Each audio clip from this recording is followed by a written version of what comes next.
From seniors to children now, the medical community is reacting to the president's newest executive order on vaccines for kids. It comes as many students are preparing to start a new school year. Ryan Hermanit has more on what families should keep in mind with this latest suggestion to limit vaccines and change the way they're administered.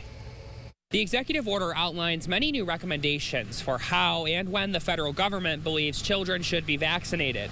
But some doctors at the national level and even providers locally believe this order is misleading and problematic. This executive order really changes nothing other than creates confusion. The executive order changes federal guidelines to limit the number of recommended vaccines for children. In particular, it advises that only high-risk children receive RSV, hepatitis A, and B vaccines. It also suggests the MMR shot for mumps, measles, and rubella should be separated into 3 separate vaccines. President Trump says the reasoning for these changes is to promote healthier living and to introduce a, quote, gold standard for vaccine recommendations. Dr. Andrew Racine with the American Academy of Pediatrics says there's no research to suggest the benefits of these changes. And so the recommendations with regard to childhood vaccinations really needs to remain what the American Academy has said it ought to be.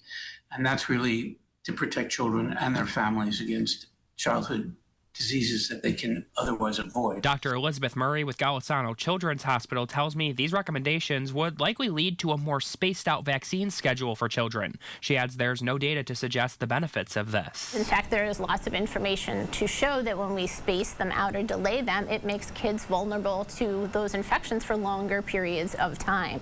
We know that families are busy and that they're working and kids are in school or in daycare, and having to remove them from daycare or to miss work so that they can have multiple more visits for catch-up vaccines, it is problematic and it is challenging. But despite changes at the federal level, Dr. Murray says vaccine recommendations for children in New York will likely stay the same. The states are responsible for making vaccine policy and vaccine law, and the science here has not changed, so therefore none of the recommendations are going to change. The best piece of advice that Dr. Murray has for families with questions is to seek out their pediatrician to learn more about the purpose each recommended vaccine serves and the different options available for your child.